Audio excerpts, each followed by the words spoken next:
भाभी? हाँ।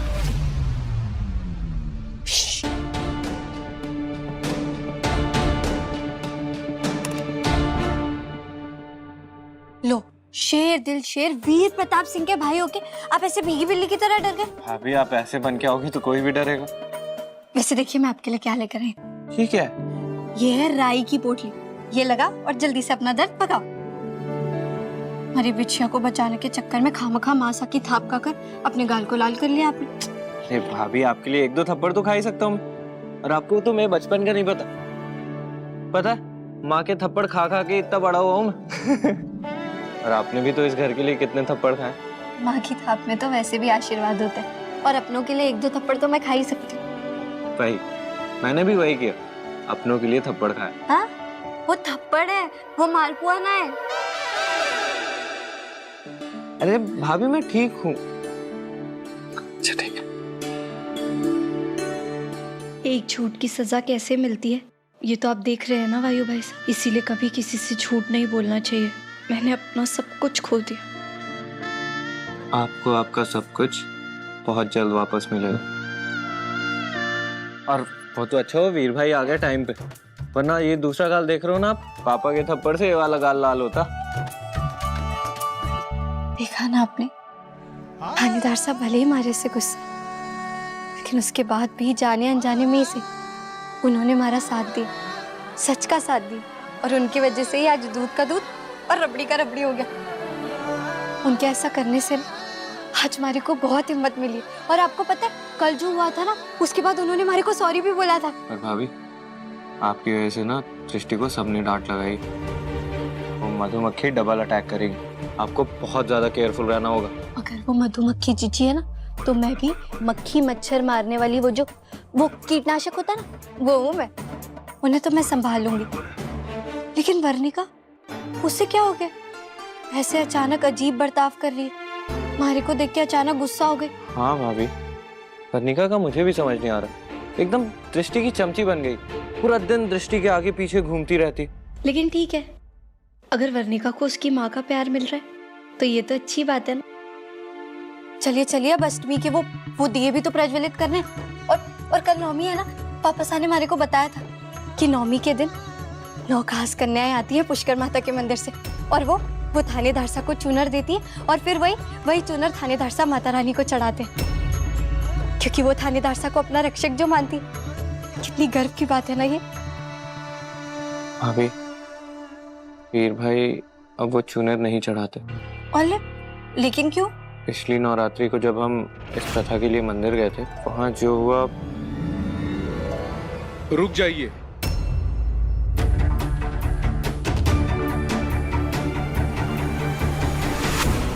क्या हो गया पंडित जी? अब से इस मंदिर में आपके घर का ये प्रसाद और आपके बेटे के हाथों से चुनर माता रानी के दरबार में स्वीकार नहीं की जाएगी।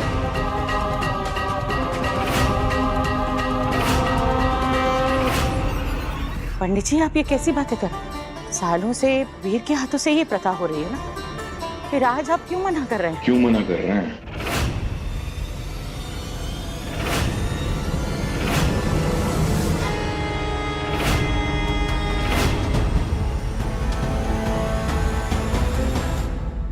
प्रणाम माता जी।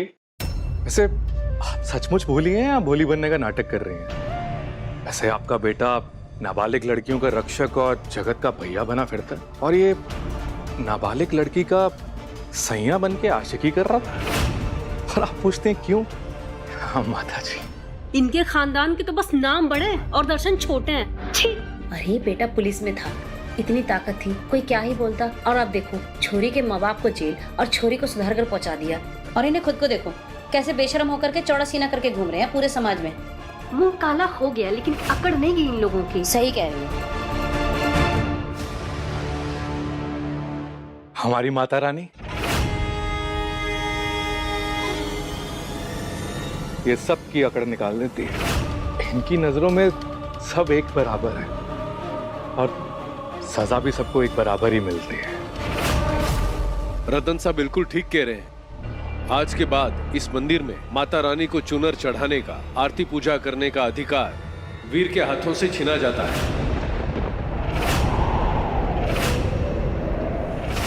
साथ ही इन्हें और इनके पूरे परिवार को इस मंदिर में पूजा करने की कोई अनुमति नहीं होगी।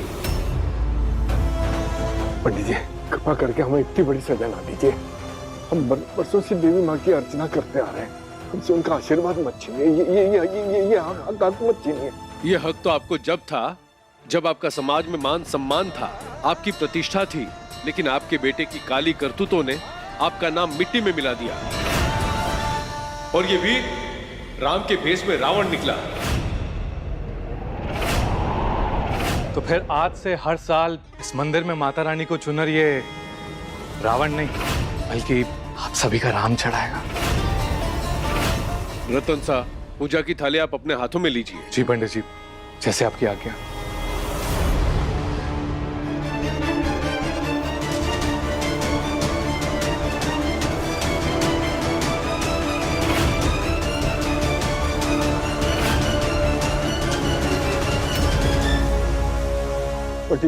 पंडित जी, हमारा बेटा राम है और हमेशा ही रहेगा।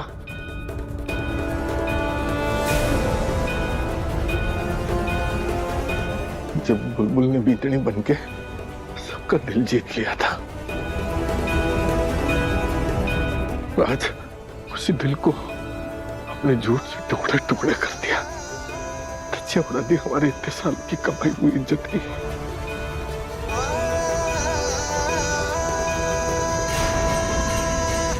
कोई पराया ऐसा करे तो फिर भी जहर का घूंट पिया जा सके, लेकिन जब अपना ही कोई ऐसा विश्वासघात करे तो हमारा बेटा राम है। राम पापा, पापा कैसा? पापा पापा पापा पापा पापा पापा खोली।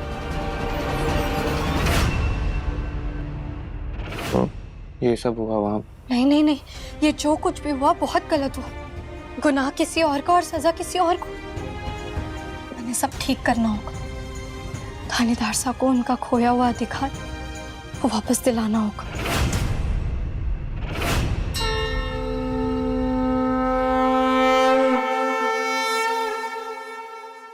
हे माता रानी, आपके चरणों में 108 दिए प्रज्वलित करके मैं बस इतनी प्रार्थना करना चाहती हूँ कि इस घर पे सुख शांति हमेशा बनाए रखिएगा।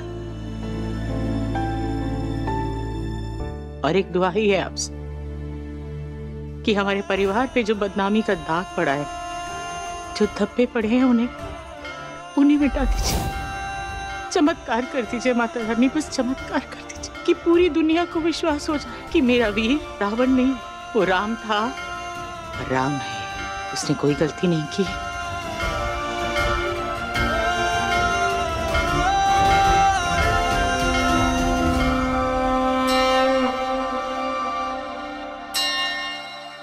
लीजिए पत्रकार साहब, बैठने का ले बेटा। दृष्टि,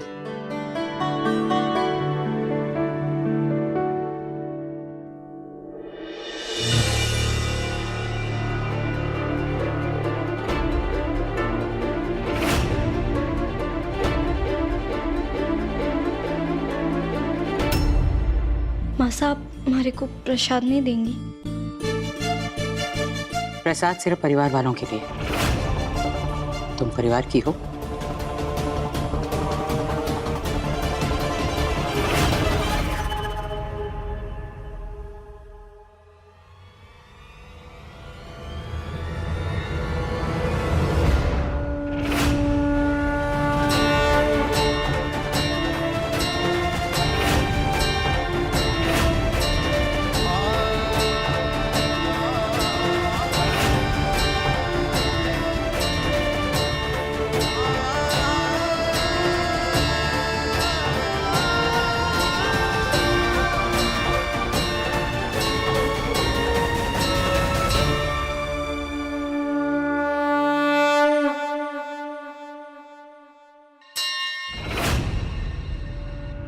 आपको चूनर उड़ाने का जो अधिकार थानेदार साहब से छिन गया था, वो आज मैं उन्हें लौटा कर रहूंगी माता रानी। कल मंदिर में चूनर वो रावण रतन नहीं, हमारे राम थानेदार साहब चढ़ाएंगे। ये हमारा पहला फर्ज होगा अपने पति का मान सम्मान लौटाने के लिए। और मैं इसे पूरा करके रहूंगी। ये हमारा बुलबुल प्रॉमिस है।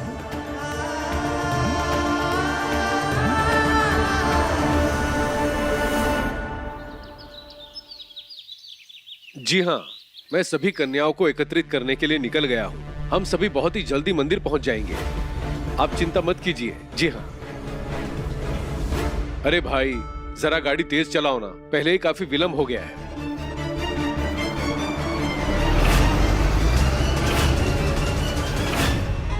पूरा प्लान पता है ना, कोई भी गड़बड़ नहीं होनी चाहिए। जी हुकुम। वो पंडित इसी रास्ते से कन्याओं को मंदिर लेके जाएगा। उनको अगवा करके आप तक पहुंचाने का सारा इंतजाम कर लिया है मैंने। पर मैंने एक बात समझ ना आई, उन्हीं कन्याओं की पूजा के लिए आप मंदिर जा रहे हैं और उन्हें ही अगवा करवा रहे हैं। सबर कर, ज्यादा सवाल मत कर। अभी जो करने आया पहले वो काम कर, फिर आगे बताऊंगा कि क्या करना है। जी हुकुम, हम तैयार हैं। किसी को कानो कान भी खबर नहीं होगी कि छोरियों के गायब होने के पीछे किसका हाथ है।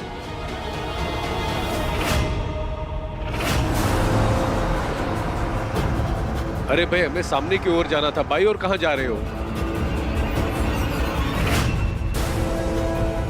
अरे भाई, कहाँ ले जा रहे मन्ने? गाड़ी रोक।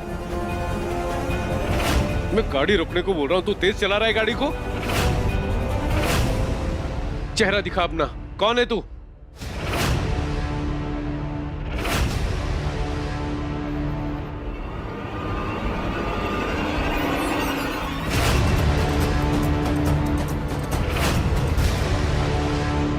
अरे आप यहाँ हैं और वो वहाँ आपका इंतजार कर रही है। वहाँ कौन?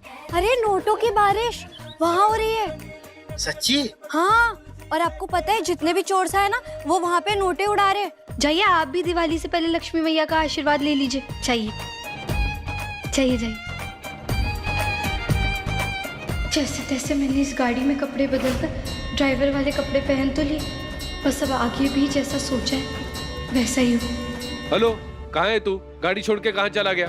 जल्दी आ, मैं फोन से लोकेशन भेज रहा हूँ। जहाँ पर लोकेशन दिखेगा जल्दी आ जाना। ए छोरी, तुम तो सिंह परिवार की वही बहू हो ना, जिसकी वजह से पिछले साल बड़ा तमाशा हुआ था।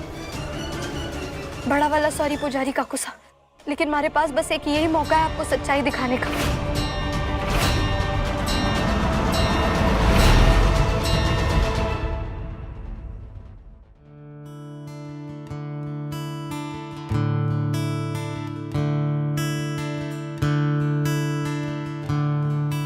पर हम यहाँ क्यों रुके हैं? पुजारी काकू साहब, आपके कीमती समय का सिर्फ 5 मिनट चाहिए हमारे को आपको कुछ दिखाना है।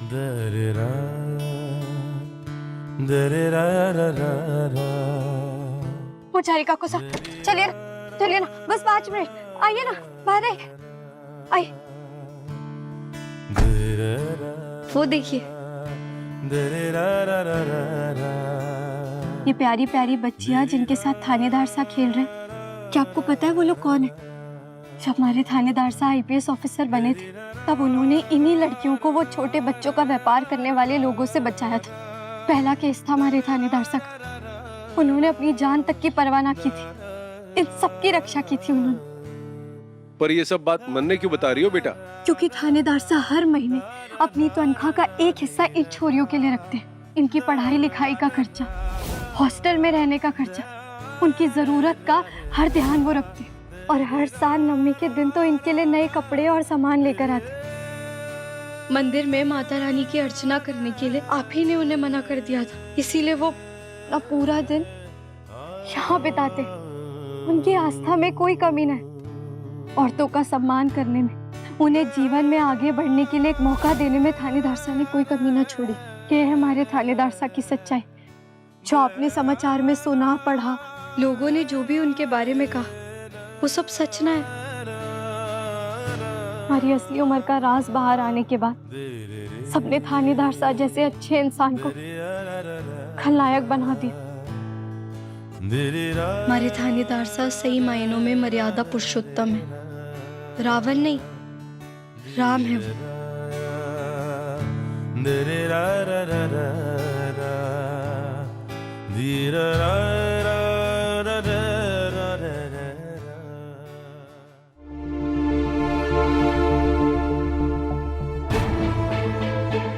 तुम तुम्हारी बात शायद सही है बेटा। रतन जी इस समय बहुत बड़े मिनिस्टर हैं और उनके खिलाफ हम नहीं जा सकते। हमें माफ कीजिएगा। लेकिन पुजारी का गुस्सा, हमारी बात सुनिए। कन्याओं को लेकर मंदिर में जाना है, फिर उन्हीं से चुनरी लेकर के रतन साहब माता रानी को मंदिर में चढ़ाएंगे। शुभ मुहूर्त निकला जा रहा है, जल्दी चलो जल्दी चलो। चूनर चढ़ाने के असली हकदार हमारे थानेदार से। वो चलक लोमड़ी, वो रतन ना है। हमारी बात सुनिए, पुजारी का गुस्सा हमारी बात है।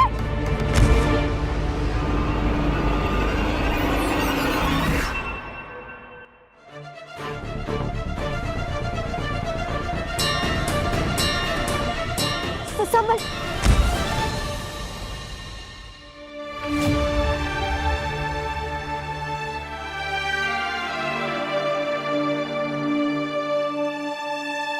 हमारी गुड़ की ढेली सिखाती थी, गिरकर बीचो हो उठ खड़े, उसकी ना हो कभी हार, हिम्मत ना छोड़, कर कोशिश बारंबार। और हमारी टीम में तो खाटू श्याम जी भी। आज मैं दुनिया को दिखा कर रहूंगी कि हमारे थानेदार सा रक्षक है, भक्षक नहीं।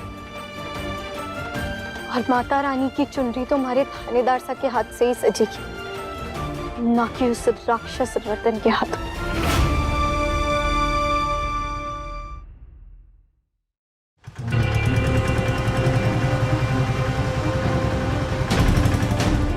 रुकिए, अब चलिए, मैं बताती हूँ कहाँ चलना है। मैंने कैसे भी करके पुजारी का गुस्सा को समझाना होगा।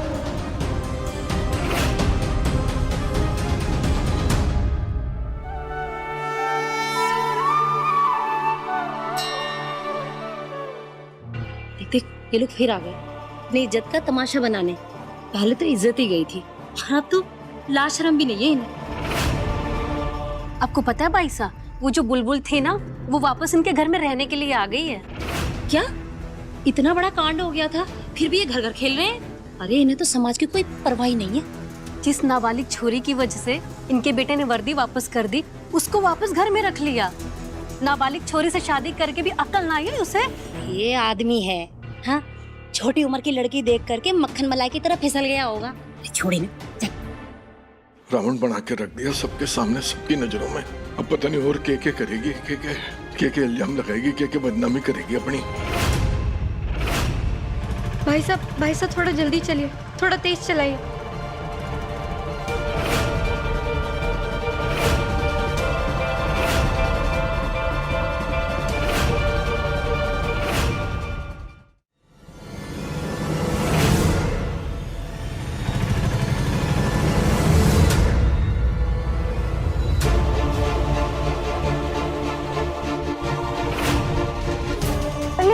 पुजारी का गुस्सा तो हवाई जहाज की तरह निकल गए। भाई साहब पुष्कर मंदिर लेके चली। अरे के हुआ पंडित की गाड़ी ने, अभी तक आई क्यों नहीं?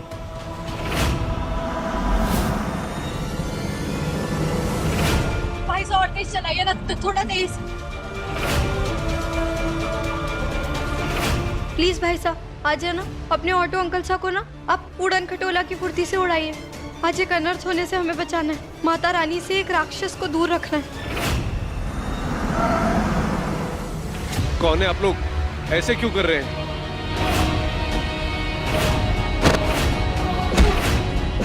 अंकल प्लीज छोड़ दीजिए, कौन है आप लोग?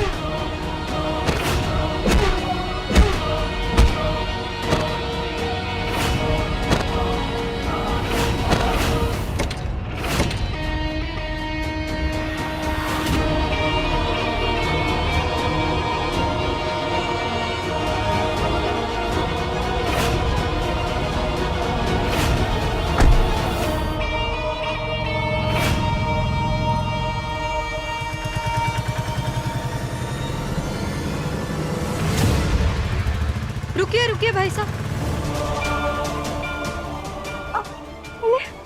ठीक है ना? पुजारी का गुस्सा कहाँ चले गए?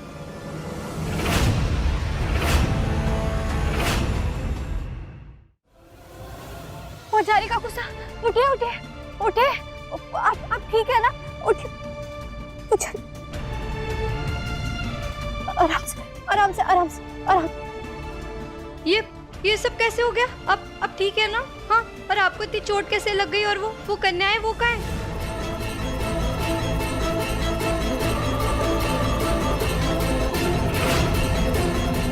बेटा, मैं कहाँ ढूंढूं उन बच्चियों को? उन्हें कुछ हो गया तो ये कैसा घोर पाप हो गया हमारे से। नहीं नहीं, हमें पुलिस को फोन करना चाहिए। पुलिस? नहीं नहीं नहीं नहीं, उन गुंडों ने धमकी दी है कि हमने पुलिस में रपट लिखाने की कोशिश भी की ना तो वो लोग सारी कन्याओं को जान से मार डालेंगे। जिन 9 दिनों में कन्याओं की खास पूजा होती है, उसमें ऐसी घटिया गिरी हुई हरकत कौन कर सकता है? अब उन बच्चियों को सिर्फ एक ही इंसान बचा सकता है, और आप अच्छे से जानते हैं कि वो कौन। अपनी इज्जत छोड़ दीजिए ना पुजारी काकू से, बस एक मौका दीजिए हमारे थानेदार साहब। आपको पता चल जाएगा कि कौन राम है और कौन रावण।